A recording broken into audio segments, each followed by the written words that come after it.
Booyah, and it's time for the Game Sports Podcast. It is your host, David McCaig Jr. The Game Sports Podcast is powered by 91 Network and featured on Spaces, which is through Village Media and Soo Today. 91N is a YouTube channel where you get to look at video versions of the game as well as other podcasts. And you can also follow the game on all socials, TikTok, Instagram, Facebook, at The Game Sports. Emphasize that podcast. And you can also find us on Spotify, Amazon, Google. Look, you search on Gemini, ChatGPT, Copilot. Look, it actually tells you if you search on Gemini, if you look for the Game Sports Podcast, it tells you booyah. Okay, that's how much you can find us out there, okay, here on the game. So I don't want to hear any excuses where to find us because just a simple search of the Game Sports Podcast, you'll find us everywhere. Now, this is our 10th anniversary year. Obviously, January 2026 is our 10-year anniversary. We're already halfway towards the 11th birthday of the Game Sports Podcast, and a lot of big things upcoming for the show, and we're going into our summer months right now. So the only announcement I'd like to remind people is in the summer, we have a different approach. We are weekly from September till April. We're bi-weekly from May until July. Then we're off in the month of August. Then when September's back, it is back full bore. We got everything back. Obviously, if any big news comes up, myself, Brennan, Trudes, Connor, Parr, yeah, I said his name. Anyone else that wants to bring you that hot news, we will have it here for you on the Game of Sports Podcast. Now, without further ado, teeing up today's agenda, we're going to have Top Shelf first, Strike Zone second, Chuck a Puck third, and guess what? I owe Trudeau, okay? We're going to have an extended version of Chuck a Puck. He's been shortened by me. He's been shortened by Brennan. He's been shortened by Connor. He's been shortened by Parr. He's had segments where he's been shorted out. And tonight, I am going to give him about 30 to 45 minutes of Chuck a Puck. Lots to talk about the OHL draft coming up. So very excited for that. But without further ado, let's start our Top Shelf segment. Brennan, my friend, how you doing? Good to see you. Good to see you, Mr. McCaig. It's beautiful these days in Ontario, man. I mean, just blessed with great weather. Got a golf game coming up this Saturday, so that'll be lots of fun. I mean, just after a really crummy winter and kind of a nasty start to the spring where we had kind of some up and down weather, it's nice to have a string of good days. Yeah, man, summertime, it's nothing better. Look, we love our winter sport. We love hockey here in Canada, but we don't get enough of the summer. So those of you that tune in from the United States, I know there's a lot of you, just plus, of course, being involved with Scott Nason, prior partner of mine that used to be part of the show. There's a lot of people that are in maybe the LA, Florida region. I know there's some friends in that region. So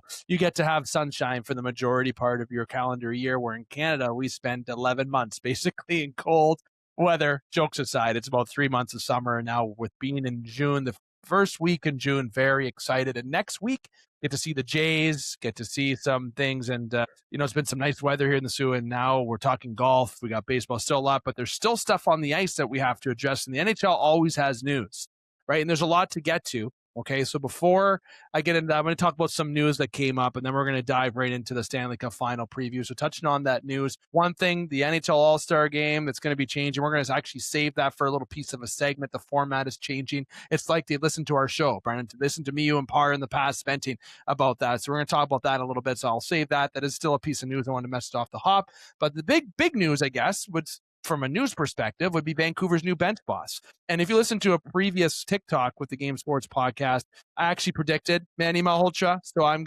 You did. I'm going to tap my shoulder. Yep. I think it's one of the more obvious hires, though, out of the three we predicted. The other three that were predicted were Brennan had a little Toronto-Edmonton swap. And then I had Berube in Edmonton, and then I had David Carl in Toronto. So that's going to be interesting to see how the other two work out. But Manny Malhotra going to Vancouver. The Sedin twins are in there. Judd Brackett and the Toronto Maple Leafs have added some new management. Very highly touted scout, of course, and lots of moves inside coaching and management that occurred in the National Hockey League the last couple days. But obviously the big one is Manny Malhotra, and it's not a win now hire.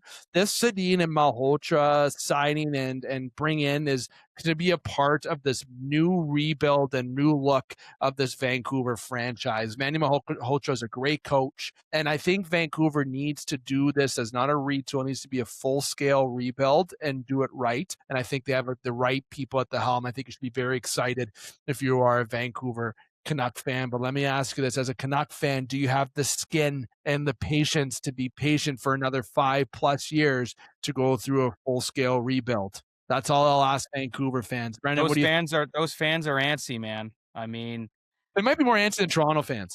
it's true. I mean, look no further than the 2011 Cup final. Like the city went to ashes. Like, and that was getting to a Cup final.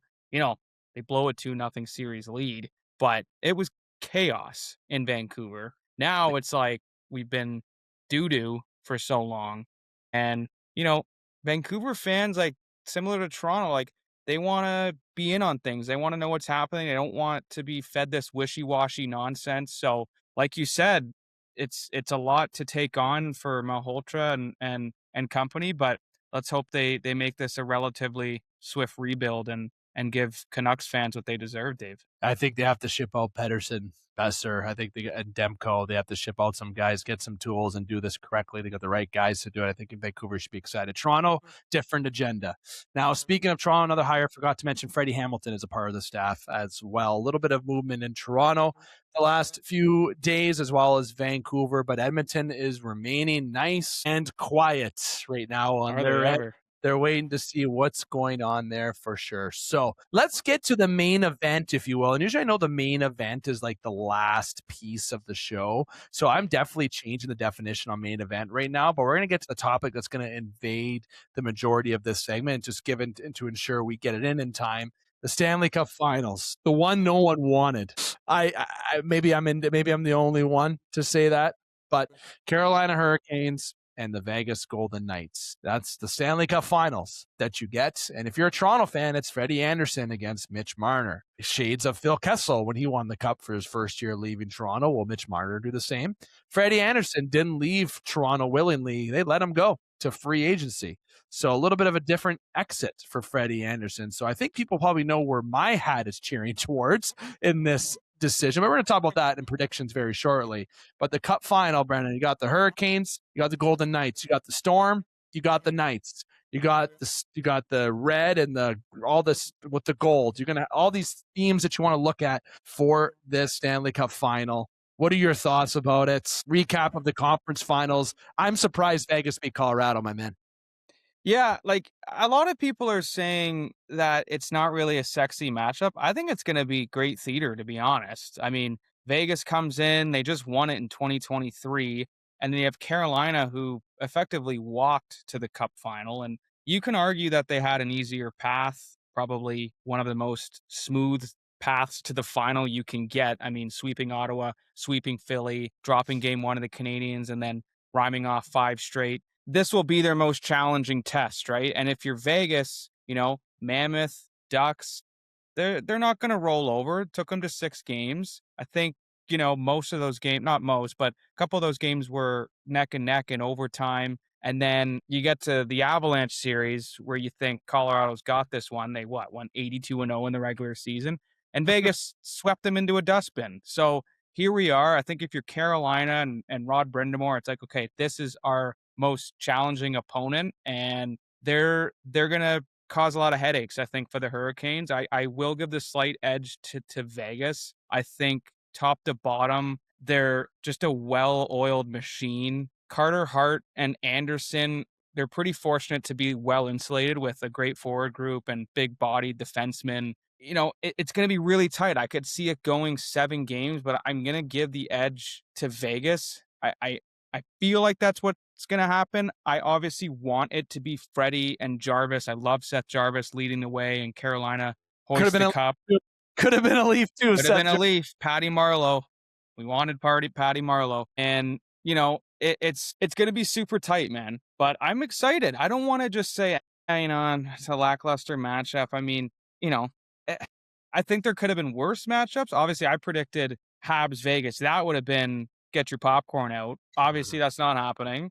I'd like to give it some life here. I think it's going to be really entertaining, and I think it's going to be a really physical series too. Maybe some low-scoring games, couple overtimes. Rod versus John Tortorella. I mean, come on, man. Let's get hyped. Here we go. What I thought was most impressive that I think is going to be something that really, I know based on what Carolina played, it's not really a good indicator, but the shots on net, Freddie Anderson has been up to the task, and he's done very well this playoffs. The stats have shown it. And him winning that game on the night after Claude Lemieux. Obviously, that's news I didn't mention from the start. That's just more, I've been a bit past, but that's, instead of tying it into the beginning, I want to tie it into my comment right now. Obviously, with Claude Lemieux's passing, his family's going to be donating his brain to Boston University as well. So that was some news that I could share. But getting back to the point, Freddie, when he was emotional, I felt bad for that. And, Keandre Miller holding his newborn kid at the bench, that emotion that he was feeling, I became cheering for Carolina just for seeing that. And, obviously, I think you're obviously going to see this on the thumbnail and title, people, the overcoming the narrative. You have that. I have it from a couple perspectives. You have Mitch Marner coming and being the leading scorer in the playoffs. Conn Smythe favorite, dare I say it, if he wins the cup. Then you have Freddie Anderson, who's a Conn Smythe favorite right now too. Let's give him that. Both guys did not succeed in Toronto, more so Marner, right? Obviously, Marner from the overcoming narrative is probably the more dominant one to that title because of what he did in the playoffs with Toronto compared to what he didn't do. Right. You get the sense that there's kind of a collective chip on Vegas's shoulder, like for Mitch Marner. I find it actually so comical how you have, I was thinking about on my drive home today, you have basically the Stanley Cup playoffs, Mitch Marner, and the Maple Leafs. Who draws the most headlines? The field that is the Stanley Cup playoffs, Marner, or the Leafs? It's Mitch Marner. And then it's the Leafs in second, and then a third is the rest of the teams. It's unbelievable. Every day, basically when this guy opens his mouth in front of the media, there's something that just rubs people the wrong way. And it's like he's talking about Toronto. That's exactly he is, and he totally is. He's kind of just like, yep, I got the bag, I turned the chapter, but I'm gonna keep, throwing shade on the way out. And I think that's a little boy energy, to be honest. And then you have like every interview, it's Eichel, Stone, it's just like, okay, we got it. Like Mitch is insulated, he's, locked up there long term on a whopping deal. And it's just like, okay, great. Like you got everything you wanted. Like the comment about dark days in hockey, I'm like, you were kind of given anything you and your agent asked for in Toronto, and you couldn't get it done in Toronto. So the fact that you're still talking about it, even when you said mid-season, like, I don't want to talk about this anymore after I play the Leafs in Toronto, like, he still finds a way. I just think he hasn't left that attitude that he had since like minor hockey. And I think that's what rubs people the wrong way. I think he's one of the most talented, skillful players we've ever seen, but his attitude is just, I don't know. It leaves a sour pill in people's mouths. I think it's just weird. I that's where I think, at this rate, they're just going to do it. Like they're just all riding behind Mitch and they're going to do it because of everything that's going on. And then he can do the ultimate middle finger. But man, you and I should do some live reaction if Carolina wins. I had a coworker who's like, he's a major Leaf fan, but he's like, I will buy a Jacob Slavin jersey. Carolina wins this whole thing. I'm like, I'm not doing that, but I will definitely feel like a little bit, fist pump under the table because, like I said, love Frederik Andersen, love Seth Jarvis, Canadian, Winnipeg boy. But my gut says that Vegas is going to pull this off. And that's said. I know you've predicted Vegas. My prediction, I'm going to say Carolina. I unfortunately, I feel like Vegas has really, has had a rough road on the way, but I feel like Carolina defensively, that's one thing that you won't change in a game, no matter what level or team you play against. And they've been capitalizing opportunity, but the defensive game has been so stellar that I think is going to discombobulate the Vegas Golden Knights. And Vegas is going to, I think the crumble is going to be when Carolina is able to put that last puck in the net where Vegas might not be able to get to the net of all things. But if they can break that barrier, an elite defensive core that the Carolina has, if they can break that, Vegas will walk Carolina if they can break that. But if Carolina can maintain that consistency in the back end, I'm going to tell you something. It's an old adage, kids. Championships are won by defensive hockey, and that's led. Defense wins championships, the exact term. Goaltending and defense are all a part of that. And that's where Carolina plays extremely well. And the way that Brendan Moore gets the energy from his guys, that's what's going to try to get this to overcome. Vegas does look unbeatable, especially beating the 82-0 Colorado Avalanche. It feels like, no, we're not. I know they were at 82-0. And I would have loved to see the Nordiques and Habs in the finals. That would have been absolutely great. And they would have definitely had to wear the Nordiques tarps, right? I really hope the Avalanche would have wore the Nordiques tarps, but we'll never know. So I just feel like that's my X factor on this is the defense, and that's what's going to win the championship here. And I hope I'm right as well. Brendan. And speaking of Rod the Bod Brindamore, you just mentioned him, Dave. Eric Stahl's teammate in 2006 when they won the cup together as players. He was on TSN's Overdrive a couple hours ago, and he brought up a good point when he said, neither of these teams, respectively, Carolina and Vegas, have really been phased yet, right? They've had a relatively comfortable path to the cup final, if you think about it, right? Probably, Montreal, of course, took game 1 against Carolina, so that maybe kind of was a big wake-up call for them. For Vegas, they probably thought Colorado would be a little bit more of a challenging series. I mean, they dealt with a lot of injuries, but they still swept them, so good on them. The Ducks were no slouch. They were pretty good. But generally speaking, their path to the cup final, they've just been cooking and they've been pretty comfortable. So I think it's who's phased first, as Eric Stahl pointed out. Who flinches first? Which team can make the other team feel uncomfortable for most of the series? That's exactly it. And the other annoying thing is, look at Vegas's record this year. They made the playoffs by winning the division. There's people ahead of them that didn't make the playoffs that had a better record throughout the league. And it is what it is. I still think, obviously, Vegas has proved that they're a good hockey team, and they never were not a hockey team. I've seen it in Toronto myself, watching Mitch Marner's return.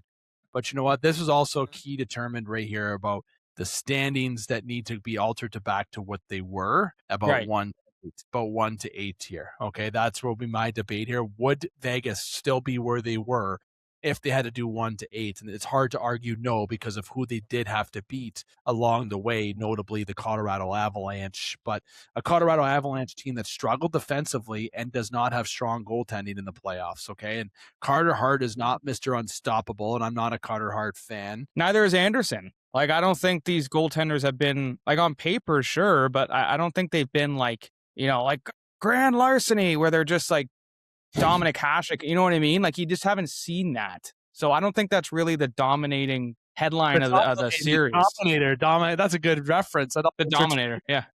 All right. So your prediction is Vegas. Mine is Carolina. So to get to the last 2 points, the last 2 points we'll touch on is you have a surprise question for me, so we'll save that for last.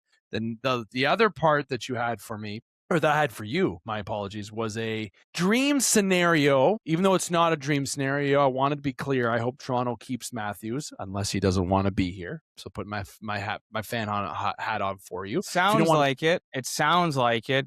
Sounds like it off this Zoom meeting, which I was a little like, at first, but hopefully it's the first of many chats that end up being in person at some point. Exactly. So we're going to say in the hypothetical world, the multiverse, to use that term for all you nerds out there with Marvel, I'm one of them. The dream scenario trade for Auston Matthews, if it were to happen. I've shared mine on previous editions, but Brennan, I'm going to give you the option. If you had to, I'll give you 2 teams if you want. I don't care. If you want to do 1, you want to do 2. We'll do 1. Do 1. Your dream trade scenario for Auston Matthews. And dream means a lot of things, people. Okay. I'm probably going to hear about this in the comments. Matthews to San Jose for Celebrini, Eklund, and a second. Okay. Take a sip, take a drink. Okay. I'll say I think San Jose hangs up the phone. I think ditch Eklund. But even then, still hanging up the phone. I think Celebrini is better than Matthews right now, and that's a hot take. But you know what? Does San Jose actually think about it? That's the sweet thing about this. If Matthews is going to extend for 10 years, I know Celebrini's younger, right? That's what the argument's going to be in the comments below. The comments is going to be like, crazy thought.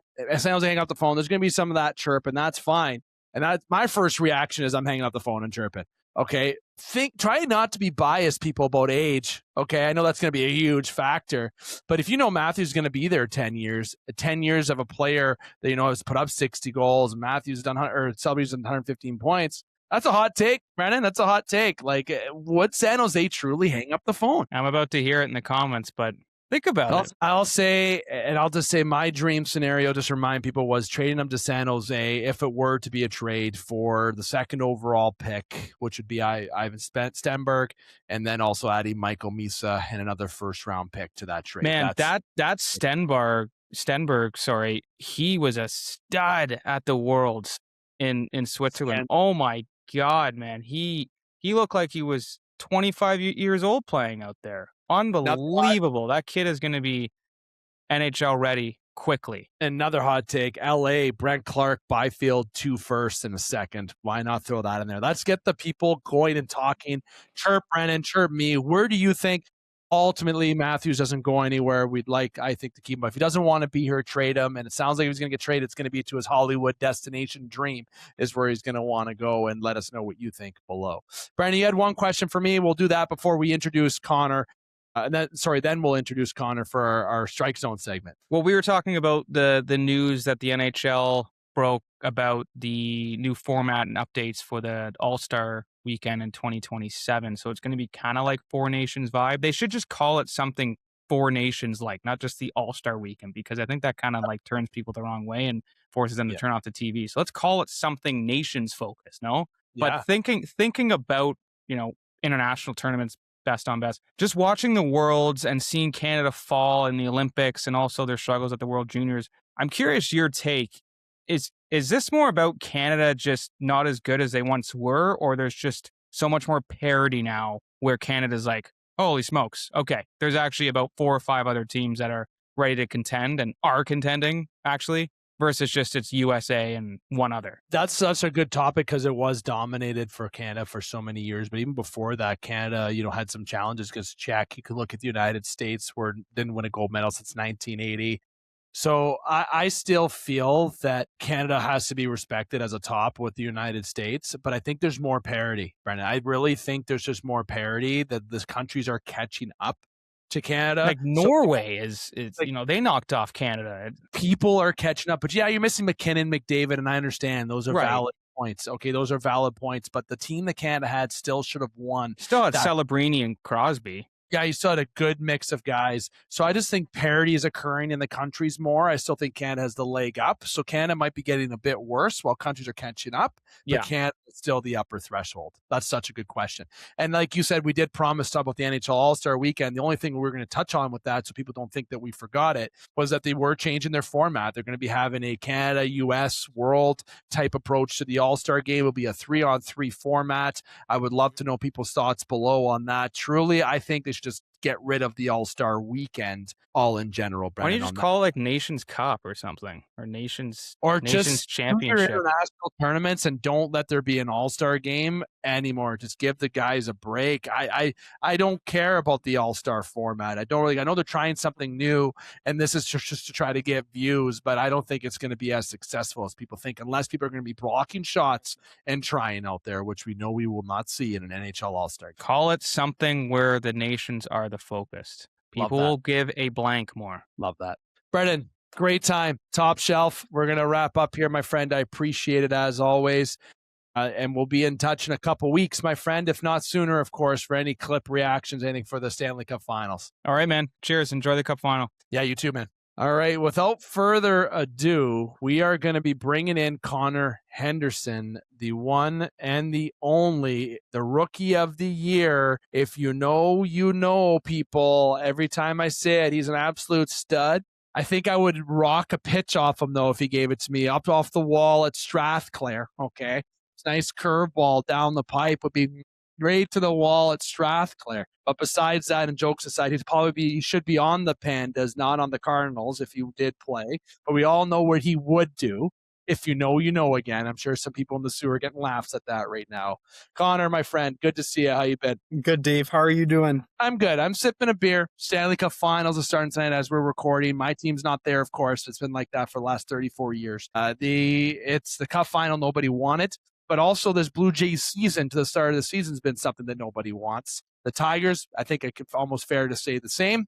And I'm sure some other teams, except if you cheer for the Dodgers, which you can go fly a kite, because obviously the Yankees, Dodgers, the Rays all of a sudden are back at playing baseball. The most annoying team of all time is probably the Tampa Bay Rays, along with the Yankees and Dodgers. But besides that, lots in the world of baseball, Connor, that we get to know. We have a short period of time. So I want to give you the floor on any topics that you were planning on bringing up before we get into Jeff Hoffman. I want to talk about Jeff Hoffman with you from a psychological and coaching perspective. But thought I'd give you some of the feeling first, because you quarterback. I want you to quarterback a strike zone. I know sometimes I feel like I'm quarterbacking, but it's like a QB1 duo, double-headed monster here. So giving you the floor to start. Yeah, that sounds great.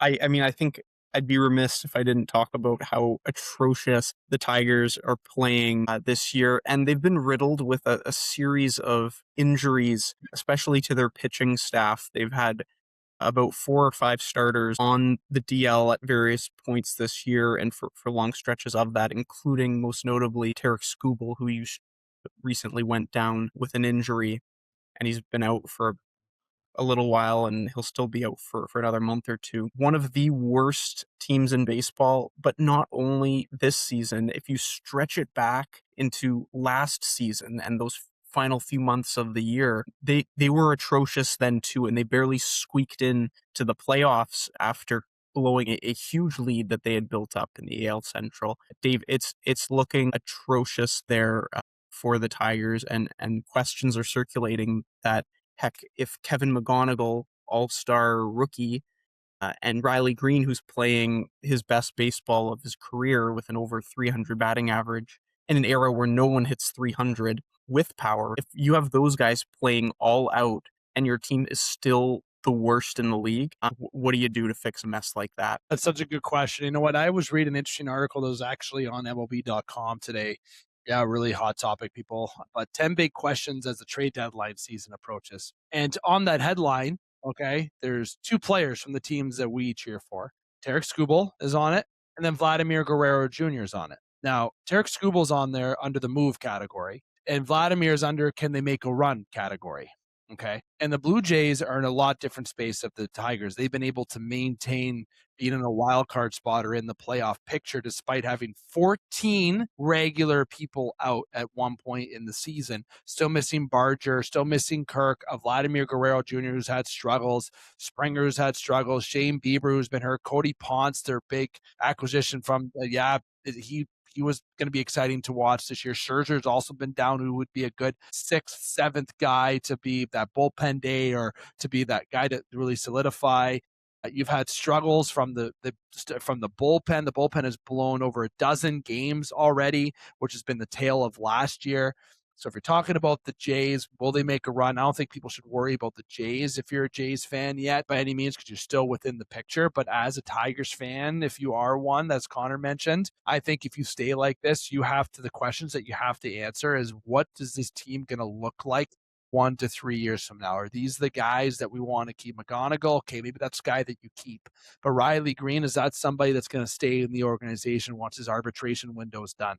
Tarek Skubal, we all have had this conversation, okay? And I think, and it's going to be a tough pill to swallow, but I'm a huge asset management guy. You know, if you finish at the bottom of the standings in arguably the worst division in baseball, sorry, people, arguably the worst division, you know Tarek Skubal is not going to stay there. And let me give you another thing. Tarek Skubal is from California. Okay, and there's a team in California that seems to buy everybody, and there's another team in California that's been waiting for an ace to hit the market, and that's the Padres, that I'm sure would love to spend money on Tarek Skubal, and I mean a massive boatload, maybe more than what the Tigers can afford. Who knows? But to answer your question, Connor, what you have to do is address it in the immediate. And the immediate right now, even despite some injuries, I don't think Tarek Skubal stays. I think you need to focus on the future and recoup some picks and recoup some prospects and start from scratch, as much as that will pain Tigers fans to hear. Absolutely, Dave. I think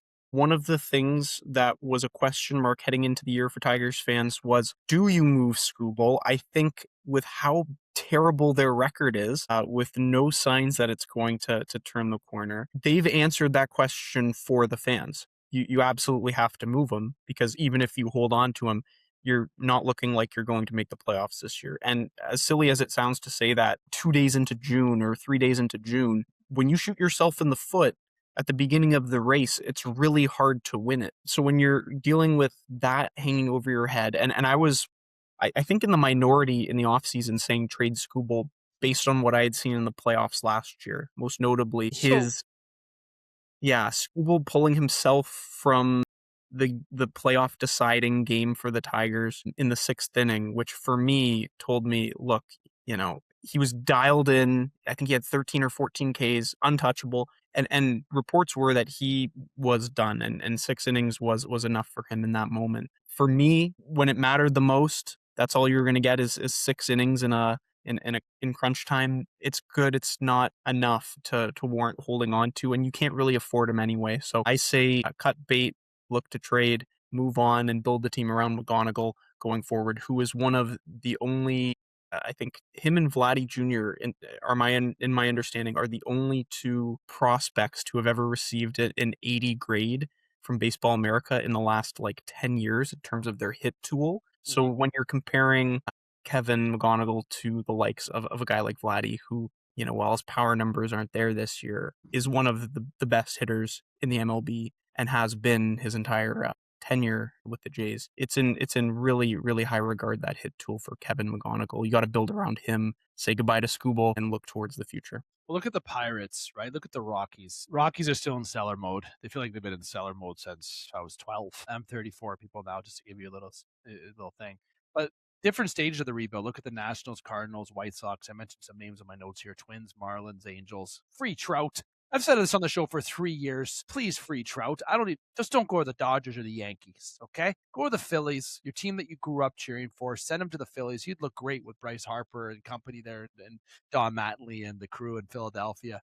But Giants and Rockies, Giants have been in that territory for a bit now. Luis Ariz, Robbie Ray, and I'm taking some quotes from this MLB.com. I thought it was a terrific article today, one of the more informative articles. But teams that are going to be buying, I've talked about teams that might be selling: Rays, Yankees, Blue Jays, Guardians, Mariners, A's. I agree with that, are going to be buying. If you look at the other side, Cubs, Phillies, Padres, Dodgers, the usual suspects are going to be looking at buying. There's a lot more buyers than I think sellers because of the parity in the league at this current point. But we're still in the beginning of June, people. And I believe, obviously, when it comes to the trade deadline, teams are going to be looking at, I think, really buying hard. So these teams that are sellers, I didn't mention the Tigers on purpose yet because of that. They're definitely a seller. They're going to be able to sell Skubal at a very high rate, just even if he doesn't have an extension in place with the team. And someone like the Dodgers or the Padres I know people are like, Skubal's going to go to the Padres. No, I don't think they're going to pay to trade for him, because I feel like they're going to have the ability to get another arm to solidify and sign him in the offseason and attract him because of being where he's from. Somebody like the Guardians, which they won't, it's the same division, but someone like maybe the Yankees, maybe the Rays, maybe someone out of this world, the Phillies, right? Maybe the Braves. Maybe those are the teams that look at Tarek Skubal, for example. But there's very interesting as we get to those part of the season and seeing the Giants and the Rockies and teams that were in the rebuild and now teams on the cusp like the A's and the Pirates really trying to break that mold of being out of that rebuild stage that they've been in for the past decades to try to repair as the A's near their move to Las Vegas, conveniently enough, when they're going to get better. Vegas is being spoiled with sports right now, except the Raiders. They're not that good. Now, I want to talk about something with Hoffman, Connor. I know we're going a little bit over. I don't want to eat too much of your time. So the topic that we're going to have time for today is I want to talk about Jeff Hoffman. Last season was trash for the Blue Jays, one of the worst closers in baseball. He had over 15 home runs against him in his innings that he's pitched. He blew, I think it was 14 plus saves as well, which is 14 wins. Connor, think if the Jays had 14 more wins last year, they would have been a 108 win team. That's wild. This year, he's blown over 7 games in the games that he's pitched. Games they were winning, 7 games. The Jays right now are 2 games under 500. If you get those, let's see, win 5 of those 7, they're first in the division almost. Came back. And the games that they blew against, the Tigers was a more recent one. The most recent was the absolute debacle against the Baltimore Orioles, where he got 5-1, and Hoffman forgets how to pitch and walks and loads the bases for a former Tiger, Connor Seabold. I believe it's Connor, his first name. Sorry if I butchered it at the beginning. I believe it is. Seabold comes out of the bullpen and then walks the next guy, and then Radley Rutschman or Pete Alonso, I forget which one, wins the game for the Orioles. Pivotal divisional games, Connor. You've been a coach for minor. You've played baseball your whole life. Hoffman's getting $11 million a year. He is not a closer. He's better as a 7th inning guy. He's shown it this year that he's a better 7th inning guy. So I don't know why. So my two questions are, why the hell does Schneider keep putting him in those closing situations when you know that he's not good enough to do it? And two, what do you think is going through Hoffman's mind right now? Because he must feel like he let the World Series last year, once he got the blast to tie the game, ever since that, Hoffman's mind, I think, has been gone. I feel like his mental health is a worry. I'm saying, to be straight, like I feel like the guy is in a dark place in terms of where he feels as a pitcher right now. And I just don't think being in the Blue Jays uniform anymore is going to help him any further. I think he needs a new change of scenery, or needs to be let go and explore going somewhere else, because he's not performing, man. And so my question is, why does Schneider keep putting him in? And what do you think is going through Hoffman's mind? Okay, so I'll eat one of those one at a time. Why does he keep getting put in? Well, two things. First, he was used in high leverage situations last year, so they trust him to carry that forward this year. Second, I think it's based on the data. He's still really good at generating whiffs.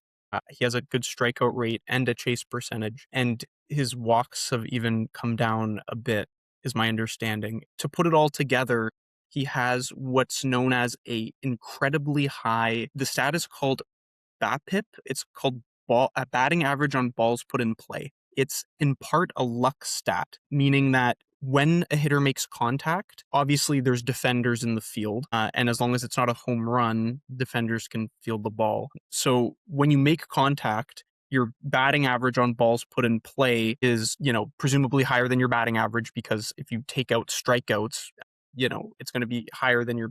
Let's not get lost in the weeds. He's got an incredibly high batting average on balls put in play, which means that he's a very unlucky pitcher.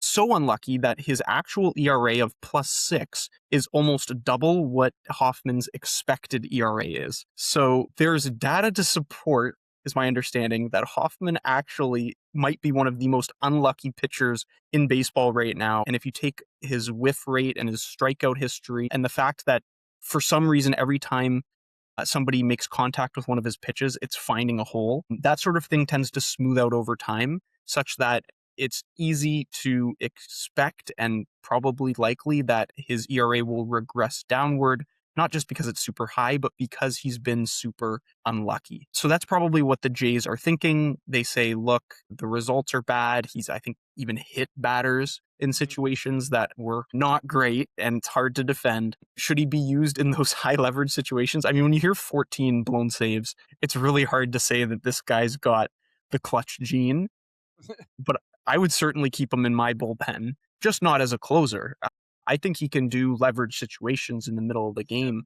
Seventh inning, if there's 2 on, 1 out, maybe put him in so it's kind of like not too high pressure, but something that's not going to be the closure of the game. 100%. And he's proven he's been better in the 7th inning this year. It's been, numbers have shown the difference in ERA in those two different innings. Yeah, but there is the mental side, and you mentioned the coaching aspect of it. I'm sure Hoffman does not care that his expected ERA is much lower than his actual ERA. When you see the runs come across the board and you look at your ERA stat, you think, oh my God, I can't catch a break. This sucks. I suck. Or, maybe those sorts of demons are riddling in the back of his head there. So you got to put him in this position where he can succeed, build up some confidence, and then hopefully be useful, because if not, then if the psyche's broken, it doesn't matter what the expected ERA is. You won't be able to trust him when it matters the most. 100%. And that's such a good way to put it. And Jays fans are very quick on the reactions, on the reaction of that. But the guy's making $11 million. It's fair. It's fair. Like, people want results, and it's really hard to say, well, my chase rate is higher. By the way, I'm pegging guys in crunch time. That sounded awful. I am throwing the ball at batters in crunch time and not getting the saves when we need them the most. 100%. That's good. That's good. And ultimately, next week, Connor, I'm in Toronto and watching the Jays and Phillies at the Rogers Center on the 10th. The Phillies are one of the hottest teams in baseball right now, so I don't know if I'm going to regret buying that ticket right now. As long as I don't see Hoffman come out of the bullpen when Schwarber is up to plate, I'll be probably a bit happy with that, but it'll be excited to do that. I honestly think we got to catch a Jays and Tigers game sometime soon. I know we've talked about it a few times, but hitting the Comerica Park when possible, or going to the Rogers Center. Both parks are absolutely beautiful, very different parks too, which is really cool, despite being so close to watch either way. But nonetheless, two teams that are in kind of a different direction, but sort of the Jays were at that spot and they're battling back. The Tigers back in August of 2024, back of August 2024, had an amazing run where the 0.3% chance to make the playoffs. And then they had the big August and September where they made the playoffs. Was it 2004 or 2024? I believe that was 2024. That I was in JK or SK at that point, David. No, 2024. Sorry, that's 2004. Sorry. I thought you said 2004. I'm tripping so hard right now. Yep. 2000. I might have said 2004. 2024 again, and I think they lost to Cleveland in the playoffs. I think that was 2024 where the Tigers lost to Cleveland. Yeah. That was anything can happen in baseball, especially if you're looking back to 2004. All right, I think that's a good cue to laugh and end off on. Connor, any final thoughts before we wrap up Strike Zone? And then I'm going to be bringing in Trudes for some Chuck-a-Puck. Yeah, not for me. Clearly, I need a little bit more sleep, but it's always great to catch up, Dave. Best of luck with your season. I know that things are just underway, and hopefully your Jays can pick things up going forward. Unlike the Tigers, their season still has lots of hope, so hopefully they can turn it around. I hope they do too, as a fan's sake. I hope there's more. I like the parity in the league. And speaking of men's league too, with the Flamingos folding because of fund reasons, I'll be transparent. They've been pretty vocal about it. We have some Flamingos now that have joined the Pandas, and there might be some other new players joining the Pandas that have a lot of baseball history because we have one eye this year on a target team that we want to take down. We've talked about it. So, if you're in the Soo and there's a Cardinals Donuts game, geez, don't tell anyone I said that. Cardinals Pandas game, maybe you should come check it out at Strathclyde Yards. And you know what? That jersey, Connor, that you have, I still probably have one for you to slip on as a spare if you want to come play against your buddies in the Cardinals. You know what? I'm too rusty at this point, Dave. I'd be of no help to anyone. So, would you want to be a pitcher and go call me out from the bullpen, Kag? Yeah. My dream would be to have you come out in a hat, grab the ball from Fabro or Johnny Levine and say, Kagger, that's one of my dreams in the next couple of years for Connor to summon me from the bullpen. Okay. I want you to know that. One of my dreams. Okay. It would be my honor. Mariano Rivera, Dave McCaig Jr. Those are the two guys. If I could ever call into the game, those would be my two. Honestly, would you choose me over Hoffman right now? I feel like that's not a. I promise you, your batting average on balls put in play is lower than his. I would love it. It's hilarious. All right. Good job, Connor. This was great. This has been Strike Zone. When we come back, we're going to have Jordan Trudeau. I need to take a quick breather. I got to have a sip of my pint, obviously. And we're going to be talking Strike Zone in our extended version from Chuck-a-Puck. This has been Strike Zone. Look at me already blurring words before we get to the third segment. It's been like that the last 5 minutes. We're going to have an extended version of Chuck-a-Puck because we've taken time away from Trudeau too much on the show because I don't know when to shut up, nor does anybody else. So just so I don't continue to talk, we're going to have that break. And when we come back, we'll have Chuck-a-Puck. Don't go anywhere.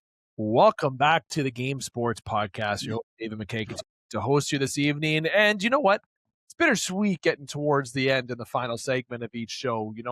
It's been 10 plus years now that we've been doing the show, and we've been doing this Chuck-a-Puck segment for a couple years now, and that's what you're going to hear right now from Jordan Trudeau and myself. So let's introduce the one, the only, the known teacher from TikTok on the comments on the Game Sports Podcast, Jordan Trudeau. Trudes, my friend, how's it going? Well, good evening. Yeah, great. It's been a while, that's for sure.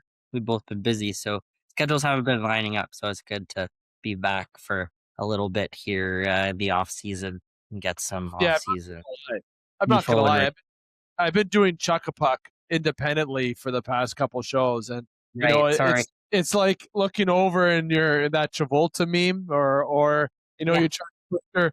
I don't know if you ever seen that movie, I Love You, Man, when Paul Rudd with Seagull's trying to do the bass guitar or anything, what I'm saying? He's by himself doing it. That's how I kind of felt, to be honest with you. Yeah, I haven't been here in a while, so it's must be hard, a little bit difficult on you, a little lonely, but it's lonely. Here back again today. And I got glasses on for the first time for this segment. I decided to slip on those new glasses. Yeah. No, they're not new. I just decided for the segment I wanted to join you in the glasses today. I wanted to accompany you with the glasses. We'll both wear the glasses today. That's good. Like that. Okay, Chuck-a-Puck. Today's a pretty standard agenda, to be honest. We're going to react about the Memorial Cup. Obviously, it happened on Sunday.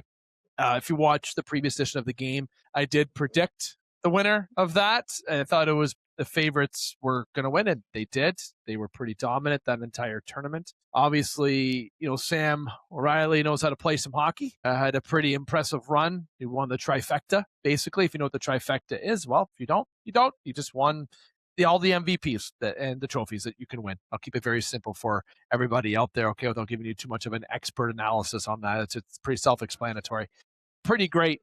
That Kitchener team, they were really impressive. We got the chance to see them here in Sault Ste. Marie when they played against the Hounds in the second round. And, not that was a cakewalk for Kitchener by any means. The Hounds put up a good fight in those games. I felt the Hounds were in those games. They did very well. I think those are good measuring that where this team could have went is what I mean by that measuring stick. But obviously Kitchener was just too dominant this entire playoffs, and it showed they were just a well-built team, Trudes, and they walk away as 2026 Memorial Cup champs. So we're going to talk about that right now, and then we're going to talk about the draft that's upcoming, and it's yours truly's fault that the draft dates got mixed up because I don't have Jaron Bellini joining us right now. So we're going to have to try to plan a clip. I'm going to make sure I shoot him a text because his birthday was recently and I saw him for his birthday and he was asking me about when we're going to be doing a recording. Now I understand why he was asking when we're doing a recording.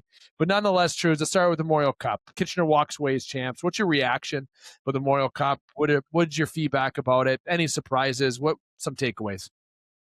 Yeah, I wasn't surprised. I mean, I didn't have the TSN package, so I wasn't watching it as per se. I was more just following it, but I wasn't surprised.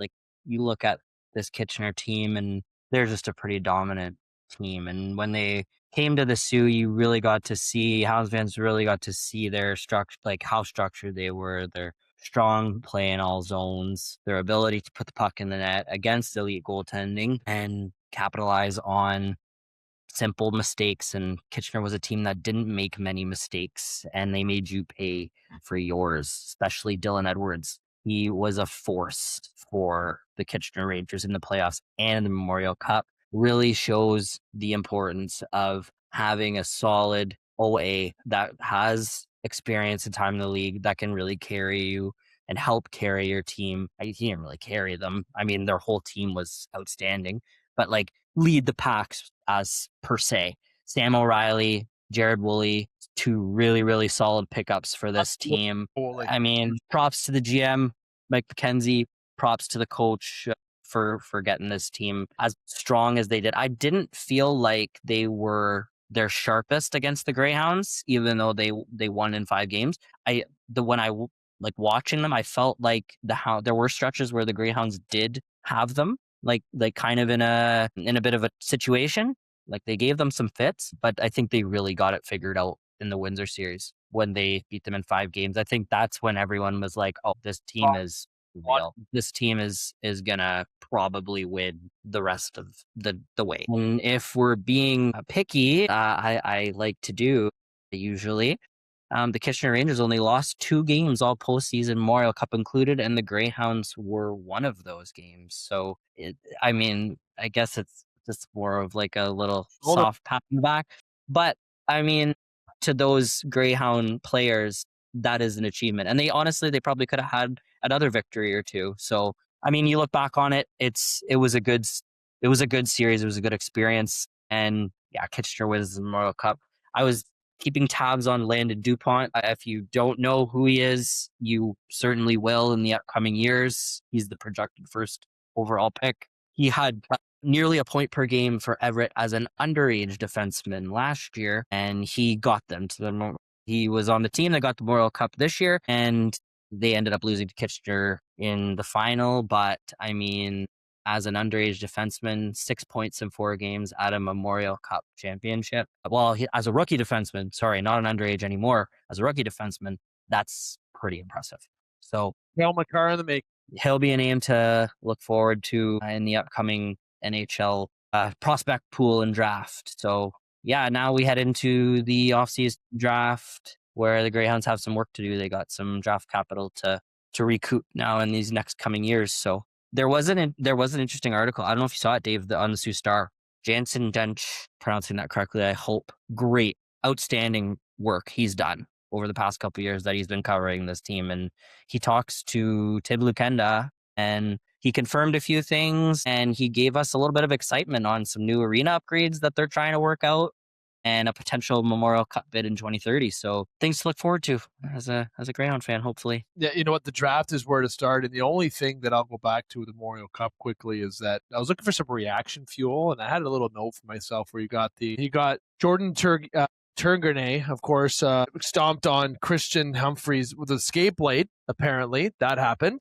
I kind of want to hear people's angles on that piece. Of course, you got the guy, the whole piece of Kitchener that I've been seeing, like quotes, and I'm looking at a couple right now. The 18-year curse is dead. As you know, someone had a funny thing: skate blades and title games. I thought that was a pretty funny little quote. And can anyone stop Dylan Edwards? That was some other quotes that was going around throughout the entirety. Rangers domination in Kelowna. That was a frequent one that I was seeing going around. And you know, they like when I see a predictable win, this is one that was predictable, but the overall Memorial Cup had some very exciting hockey. And I did watch the finals, and when I was watching Kitchener, I was like, boy, this team is very nicely put together. And you know, I think the whole OHL scene has really caught a lot. Look how good London does Kitchener. I think safe to say that the OHL has been the king of the major junior hockey scene. And watching Landon Dupont, the projected first overall pick in a couple years after, but should be next year's his draft year, if I remember correctly. No, the year after that. I believe it's the year after that. 16, I think 2 years he gets drafted. Only 2 years because he played at underage last year. Right. Like he's gonna have NCAA. Yeah, like he's Cale Makar written all over that guy, and I think he needs to go that college route like Gavin did. I think that really helped out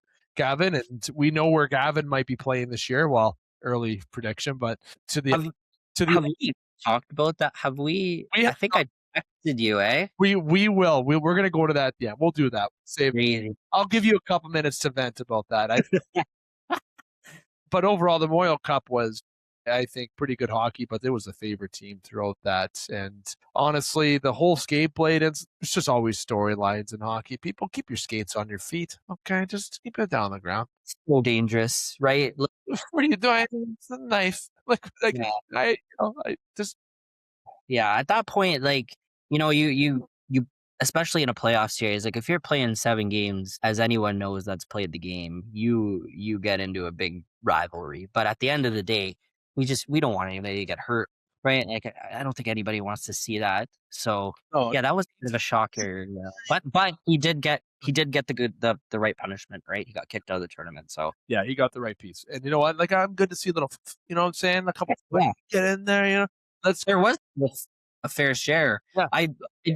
I will say I did catch a WHL game this year when I went to Edmonton, and I think there was 2 fights. Like they still fight out there, and it's tough. It's a great game because of it. It is. I will say that I'm pro fighting. I don't disagree. I know some friends of the show have said other things, guests I've had on the show, and I understand both sides of it. I'm just an indifferent bystander. I just, here to provide entertainment and give you my opinion.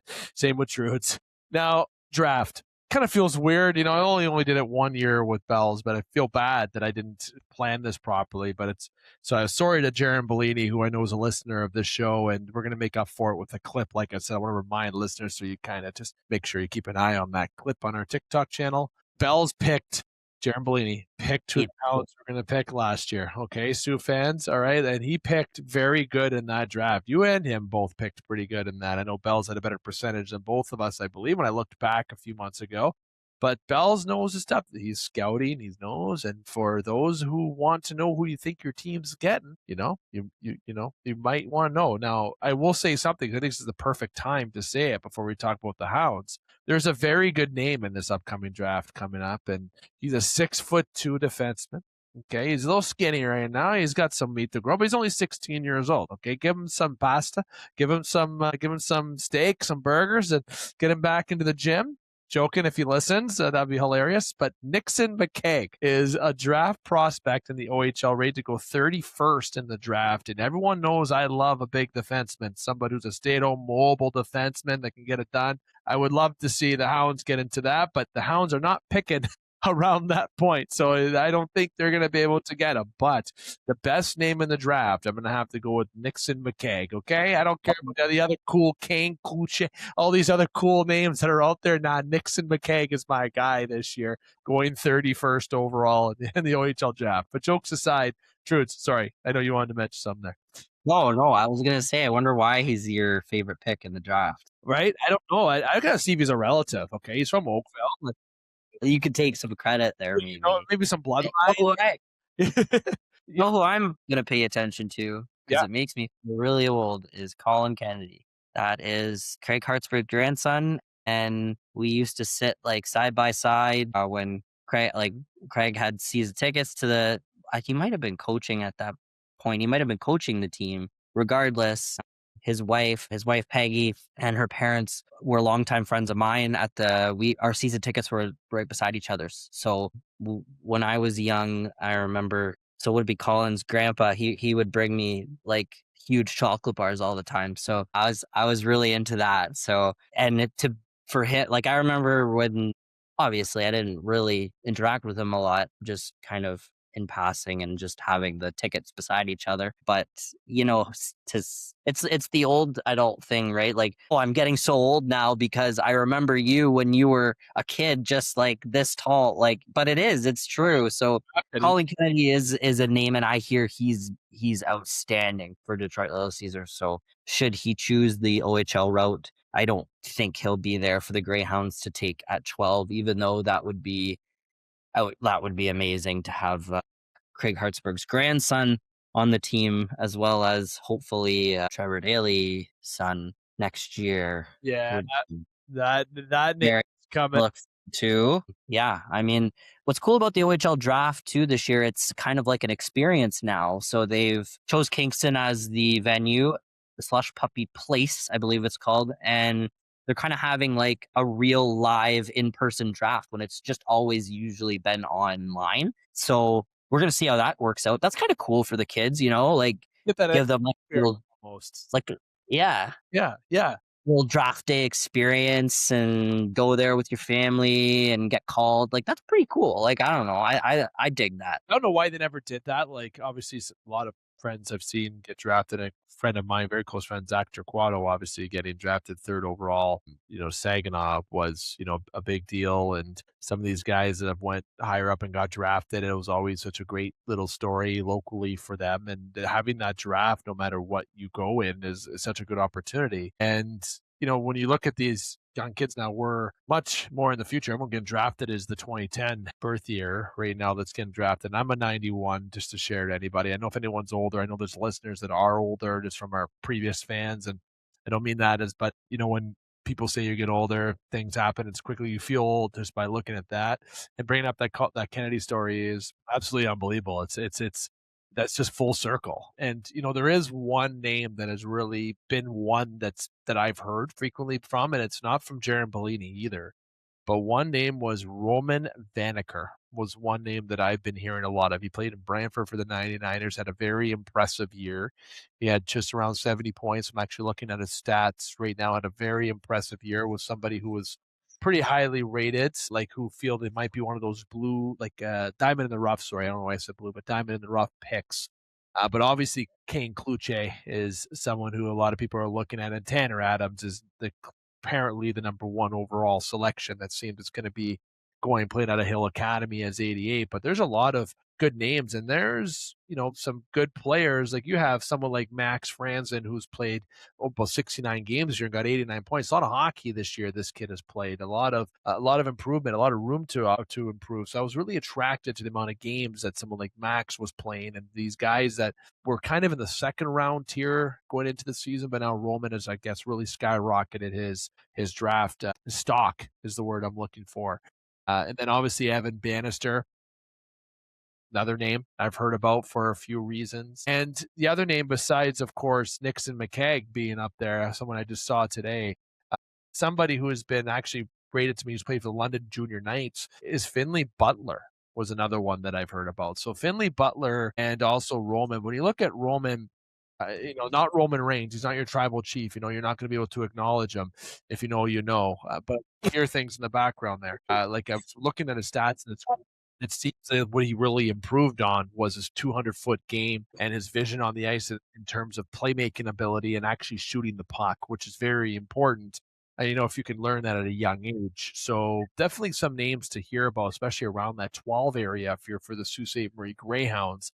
But there's a lot of people that might go that, and I think the hopeful pick is Colin Kennedy, but I don't think he's going to drop the 12 troops, like you said. I don't think so. Maybe McNally's there. Maybe you are going to get someone like Roman. I think if Roman's there at 12, I think that's somebody that you might have to consider taking for the Greyhounds. So that's my pick is Roman Vaneker. That's the name that I'll say. He sounds like a Greyhound to boot too, and just the way that his improvement's been. So that's a little bit of insight that Dave McCaig's looked into and heard from scouts in the area. To make sure that I talk about. I don't like mentioning names unless they give me permission, so I don't do that. But that's been a name that's been floating around. Well, if the Hounds make that pick, then you deserve a job.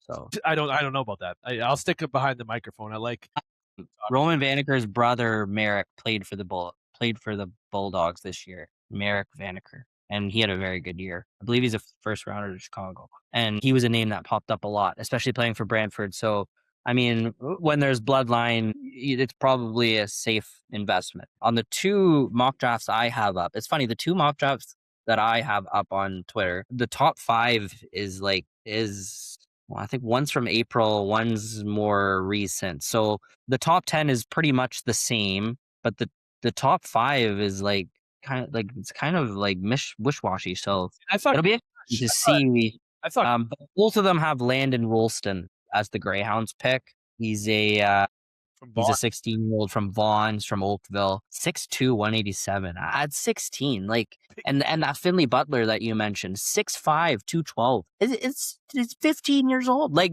just turned 16. That is a big human for 16 years old.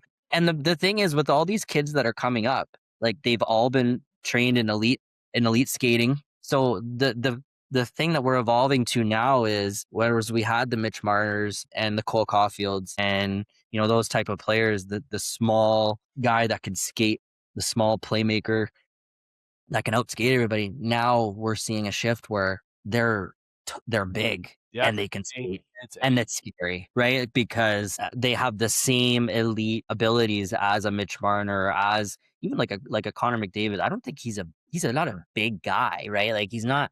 But we're seeing that kind of evolve into the larger hockey players too. So the sport is getting bigger and faster at the same time. And so last year, a big name that I heard about, and I can't believe I forgot to mention him.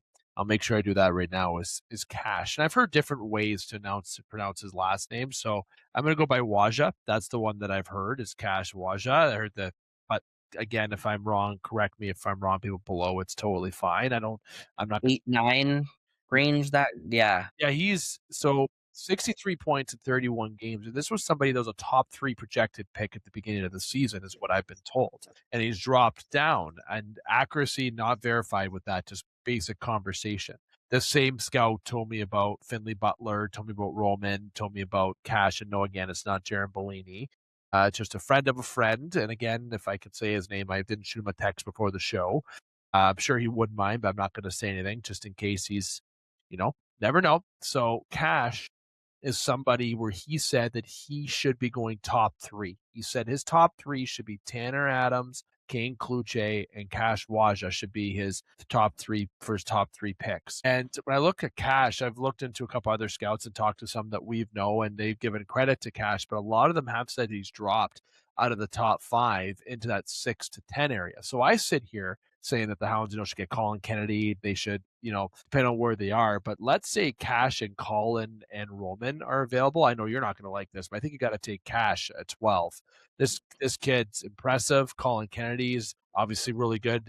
I think Cash is going to be one of those steal picks that you see if he doesn't go top 5. He's going to be someone who is going to show how he should have been a top 5 pick, if not a top pick in the OHL Priority Draft. And that's what I've been hearing. I haven't seen too much of Cash. I've actually had the luxury of hearing a lot of Colin Kennedy for obvious reasons, given where we're located. And I've heard a lot about Kane Kluche, again, obvious reasons. But Tanner Adams, to be honest, like I started hearing about this kid growing like in September and November and Christmas time, and that's where I was saying, okay, this kid's real good. He's very impressive. Obviously, 88 points at Hill Academy. He was a consistent player. He was a playmaker, good vision on the ice.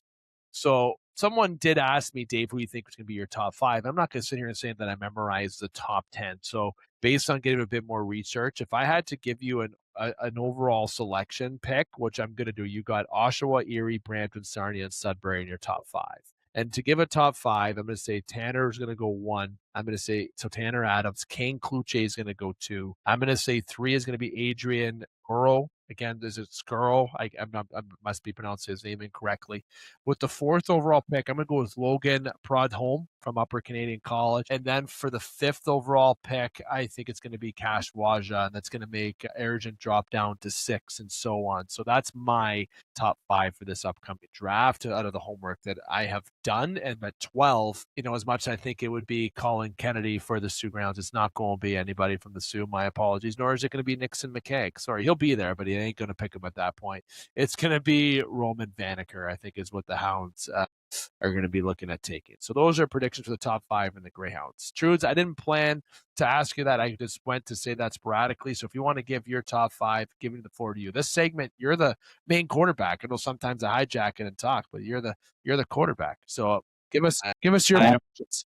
I don't have a prediction, but the Greyhounds, looking at where they are, it's going to be tough for them not to take a defenseman. No, I think that's what they need. Well, I mean, so like that could impact their draft, and they do not have a pick until the 4th after this one. And for a first line, you're looking at Travis Hayes, Jeremy Martin, and Quinn McKenzie. And then you're looking at last year's draft where you drafted Noah Laus and Ryan Kaczynski. So two 09 forwards that you have returning, hopefully are going to take a big step forward because they were Laus is going to be a second. Well, he was playing on the first line this year.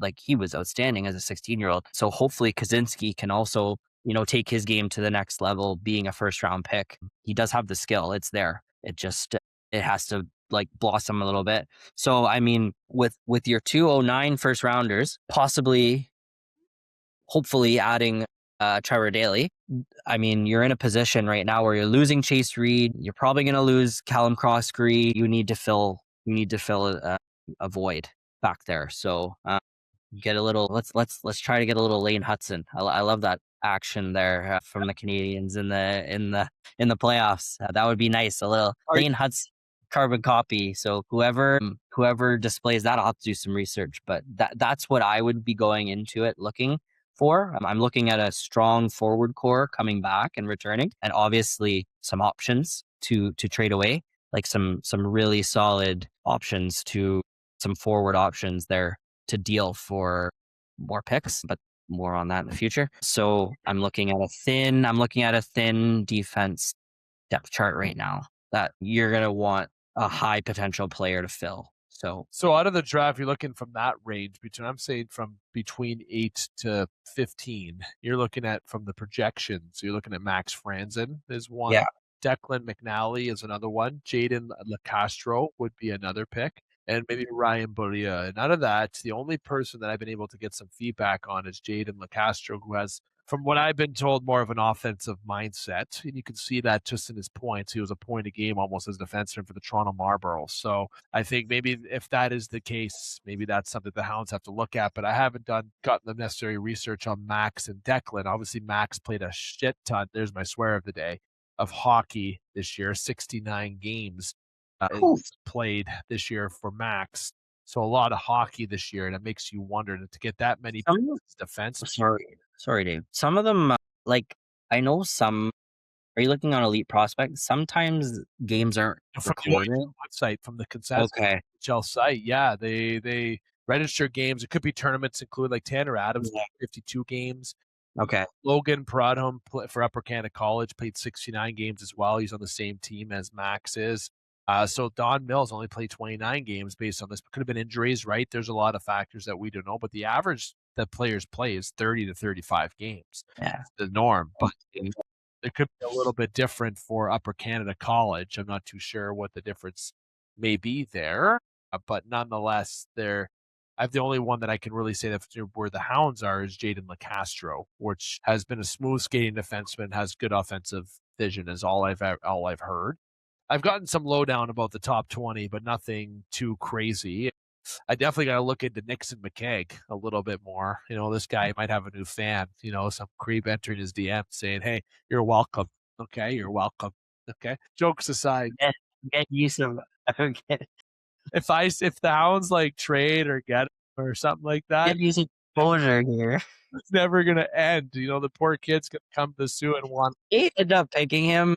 I mean, that would just be hilarious. Like, we would have to like go back and like be like, look at what happened. Look what happened. Look at your cousin. Look at your bloodline here. Your bloodline. I'm just kidding. He's not my cousin. We're not. I don't think we're related. If we were, we wouldn't know. So there's no involvement there. You just got the best name ever. Just kidding.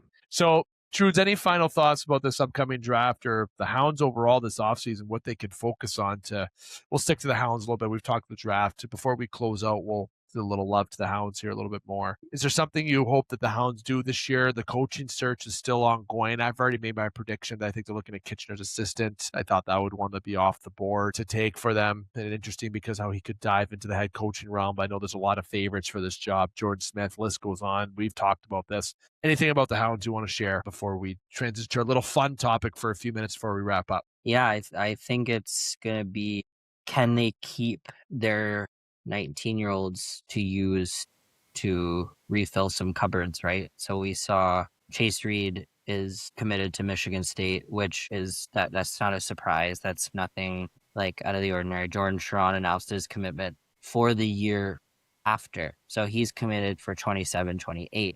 So as far as we know, Jordan Sharon is returning to the Greyhounds for 26-27, which is a good thing. They are actually retaining a really solid team when you think about it. Like, they have a solid group of 19-year-olds coming back. Like, you think about what Jerry Martin was able to do last year. He's going to be a first liner. Travis Hayes is going to be a really solid 19-year-old. Jordan Sharon as well. He had like 20 plus goals last year. Quinn McKenzie, what a pickup that was. So those four, I mean, with those four, and considering what the rest of the West Division is, the Hounds have a shot at the division title right now. Is that a smart thing to do after we gave up 6 draft picks for Carter George? Absolutely not. But just the way that this organization has been able to roll with the punches and retain talent year after year, it has to be commended. So they're in a good spot, even though they don't have the draft picks right now. They're in a good spot to get those back.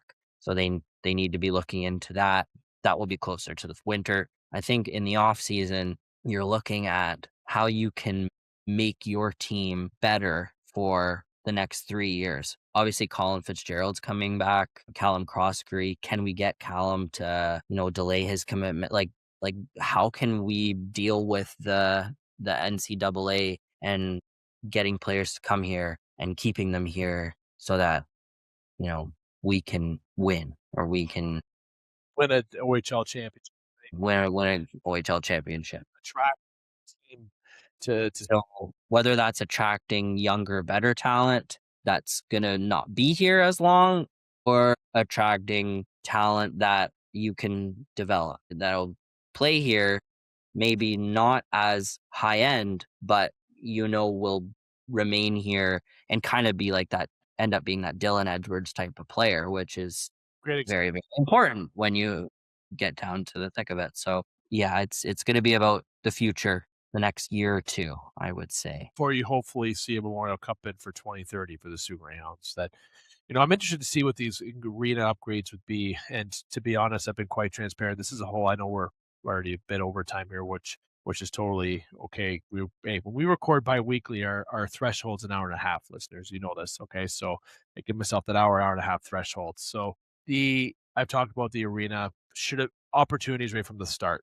when they built that arena. Beautiful. Love the Memorial Gardens. I think it's nice looking. I think it's location. I've heard a couple interesting ideas where people have said, why didn't they build it near Black Road, near Strathclair, or somewhere different where there's all fields? It could have been just a hockey rink. And if you're from Sault Ste. Marie, that being downtown, there's a lot happening. The boardwalk, there's being where it is just feels right because that's where the old Gardens was. So I do agree, though, that I think they could have made the arena a little bit bigger to be able to attract bigger events, but that doesn't really matter when it comes to hockey itself. So this is obviously a segment devoted to the Hounds and hockey. So sticking to the hockey front, I think it would have been nice to focus on a bit more of the luxury boxes and have a bit more of that luxury feel. But this is, again, I think, if I remember correctly, is 2005, 6? Yeah, it opened in 06. 6, right? So this is 06. And for that time, when this rink came out, you were astounded. It was beautiful. It still is. So now that to hear some opportunities to make it a bit more appealing would be nice. And I think you sit there and say, oh, I wish they would have bid for the 2020 Mem Cup and wish it. No, you know what? Like the bid for 2030 makes sense. It spaces out what happened for the last time they bid. Let's be honest. It also spaces out the opportunity to build continued competitive pool of young guys together to could be a competitive team. But it also allows them to improve this arena with a reasonable time frame as well without rushing to make it a bit more appealing. And then maybe at the same time attracting more events to this community. So I think it's all a win, Judes. Yeah, I think it's tough too. Whenever like we talk about a Memorial Cup bid, like when you're going up, the markets you're going up against in the OHL, it's not necessarily the Greyhounds' fault. Like, and it's the state of the city, it's the economic piece. Like, and these cities, Kitchener, London, Guelph, like they have a lot to offer, right? So, but it's a good step in the right direction, and eventually you keep applying, they're gonna give it to you one day. Like, you probably. I mean, when you think about it, it's just get annoying, right? So yeah, I just it's what you want to hear as a fan. So Interest. So, we talked OHL, we talked Memorial Cup, we talked about the draft coming up, and obviously a little extra love for the Greyhounds, which Chuck a Puck, easy for me to say, is all about. A couple minutes here, Trudes. I didn't get to talk to you about one thing. It's been a few weeks. It's been a while. It's still invading the news. I still can't believe it as a Toronto Maple Leaf fan, as everybody knows. And now you go through the motions of being a Toronto fan, which is you hear they're thinking about trading the pick. Think about this. who said that? They're talking about on Steve Dangle. They're saying there's some rumors going around about Columbus offering Werenski in their 14th pick. And I wouldn't, where you get 2 years of Werenski. No, you don't do anything with that pick, okay? You draft that young man that we know what we're talking about, the guy who went to Penn State and knocked out a guy at the bar for his mom. That's the type of guy I want on this team. The guy's unreal and can really retool that team very quickly. We just see what's going on right now. If you're a Leaf fan, we talked about this in our top shelf segment, but you got Freddie in the Cup Finals. You got Mitch Marner in the Cup Finals. You had Phil Kessel win the Cup when he left Toronto. You got it doesn't matter. In 1993, Doug Gilmore gets high stick by Wayne Gretzky. They go on to the Cup against Montreal, and Montreal wins the Cup. And in Buffalo, they end up winning to go against Dallas. Buffalo lost again. That was a conference finals. They lost the conference finals to Carolina. I did lose to Detroit. You had all this bullshit happen. Game 7 against Boston in 2013. You've lost every Game 7 since 2013. You haven't won a Game 7 since. You won a Game 6 against Tampa, which was the biggest highlight moment. And it was sad because that's when the Toronto Maple Leafs won the Stanley Cup. So you know what? I'm going to sit here and tell you something. When Chaika and Sundin got that pick, I don't even think Sundin knew what the hell was going on. I feel like, it was absolute celebratory. We were celebrating live when I was recording with Connor. And, we never had the chance to talk about it, Trudes. I know you said you want to get the point. You're a Vancouver fan. And if you look at some previous TikToks, I actually said the best fit for Gavin McKenna is Vancouver. And I said Toronto should be second. And, I was more upset about San Jose, to be honest. I think that's hilarious that San Jose goes up from, and that's like they're trading that pick for Matthews. No, is that what's going on here? If I was San Jose, I would take Chase Reed. Yep. Then you're set. Oh, that team is gross. Team is gross. So. San Jose's winning the Cup very soon. In the next 5 years, they're in the picture. They're not, maybe sooner. But what's you know what? I didn't get a chance, so I'll say Vancouver. You guys have been snubbed. You guys. Yeah, there's going to be a good player at 3. Yeah. Fair point. And with San Jose could, them having Celebrini Smith, that could impact their pick as well. So if they take a defenseman, Stenberg or McKenna will be there, right? So unless they trade it, which could happen. I sat here. I know we talked in the previous segment, but we talked about before about joking about Matthews going to San Jose for that pick, and say that it doesn't make. But deep down, do Toronto fans really want that? Like, the only way that as a Toronto fan you would want that is if Matthews doesn't want to be here, let him go. Yeah. I want to get your reaction, how you feel from a Vancouver fan not winning the lottery, because you guys have been snubbed. Either way, I like how you put it. You're getting a good player. You are. Yeah. And you know what? San Jose doesn't need to draft Stenberg, but I'm a firm believer you draft the best ready available player. I'm a firm believer in that. Doesn't matter how good you are. But San Jose might look at this and be like, there's Verhoff, there's Reed, there's Malhotra there. There's a lot of good players in that 2, 3, 4, 5 range that you can get. They'll make immediate impact. And I think San Jose has the golden ticket. I've said that before. But what was your reaction? Well, I couldn't believe it because it was for the longest time, it was like, oh my God, the Leafs have to get the 5th or else they don't have a pick. Get something. That's what the Leafs fans wanted. Yeah. And then all of a sudden we got first. And then the team that just misses the playoffs gets second overall. It's like, what? Whatever. I don't feel bad. There's 2 fan bases that I feel very bad for, and I'm sure you might guess the other one, but Vancouver's one. But the second one was Buffalo, and oh, that was hard. Buffalo's had a hard go. They almost had McDavid. They've almost, the Islanders jumped too. They jumped they had first overall, and they jumped to get Schaefer something. Matt Schaefer. Well, it's just It's a gift. Well, what the fuck? No, Macklin Celebrini, if I will say, we're talking about Major Junior here. This ties into our segment. I didn't think Macklin would be better than Bedard, and he is right now. Hot take. I know, yeah. It's good. Bedard's good. Very good. But if you had to choose one, last year I was Bedard train all day. Now I would jump ship. And it's interesting because it makes me wonder about the atmosphere that Celebrini's in compared to Bedard. And, that makes me wonder if Chicago is going to be aggressive to try to get a Stenberg or to try to get a forward to play alongside Bedard, right? It's very interesting. This draft has a lot of storylines, and I haven't heard much about Vancouver. I feel like, the rumors are Toronto, San Jose, Chicago. The only thing you hear about Vancouver is the coaching search. And if they get Malhotra as a coach, are they going to draft Malhotra? You hope not. Just choose the best ready player. Just choose the best player. But Vancouver, I feel so bad for, Trudes. So bad for. Yeah, it's all good. The Citians are there now, so they'll fix it. But I'm glad. Thanks for giving me your reaction. I never got your reaction about that. And I'm not conceited about it. As a Toronto fan, I'm excited, but I'm also nervous because the guys heading that pick, the guys at the press conference who are reading from Chat GPT. Easy pick. Make the Connors the safest. He's going to put up one. They're going to go up there and say, the first overall pick, we draft David McCaig from the Game Sports Podcast. I don't know about that one. No, I don't think so either. I don't. Nixon McCaig. Nixon is a stud. I already know that. And you know what? He wears a cage. I was going to say, hey, put on a visor. But you know what? I got a puck in the nose in the Mayor's. Right. Yeah, you were there. You came in the locker room. Jordan Trudeau saw me with a puck. So I got 6 stitches in the nose. That's 6 stitches. It healed. Yeah, it healed great. I didn't get a black eye or nothing, Trudes. Nothing. It was my nose. But so much blood on the ice. And I thought it was broken, because it was really painful. But best case scenario.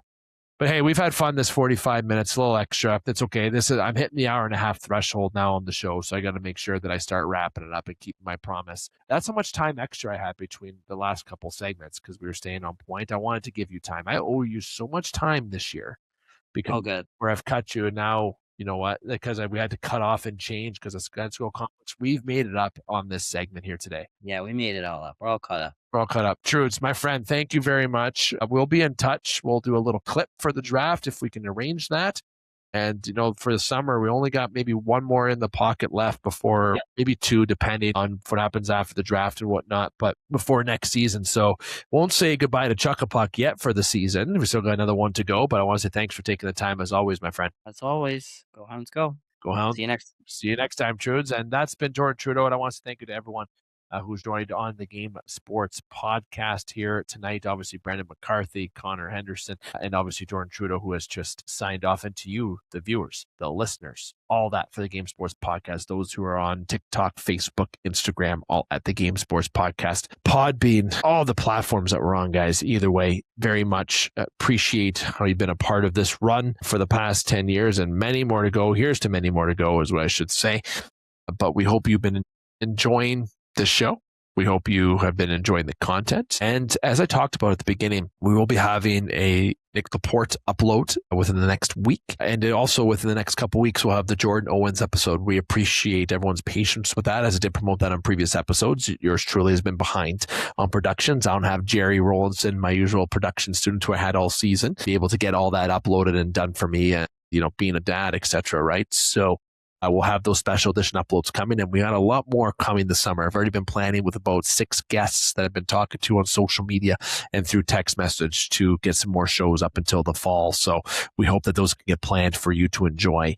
So you can have the bi-weekly news shows with a mix of those special editions to keep your summer going up until our busy season resumes in September. And to remind you, we do bi-weekly episodes throughout the summer. And then in August, we take essentially the entirety of August off. We may have a recording in the first week, but then we take the entire August off until after Labor Day. So only a few episodes left for new shows up until that vacation. When you think about it, we only have a couple more this month. We only have about 4 more left until we take our full summer vacation, but we hope we can fill that in with some special editions for you. So keep an eye on the Nick Laporte and the Jordan Owens coming very soon. And our next news show, as of now, is going to be planned for June the 17th is when we will be planning to have that news show be uploaded, but be prepared for any potential pushes and moves based on news in sports. Nonetheless, we appreciate you again for following the show. Make sure you hit like, follow, subscribe on all the social media platforms, and keep an eye on everything with 91 Network. That's a YouTube channel for the video portions of the show, Spotify, Podbean, all the online audio platforms where you can find us at, and also Spaces, which is through Soo Today and Village Media. Again, thank you to everyone who took the time to join here tonight. Until next time, I'm here to remind you to keep your stick on the ice, swing your bats, catch your touchdowns, drain your threes, and shoot your shots. Booyah.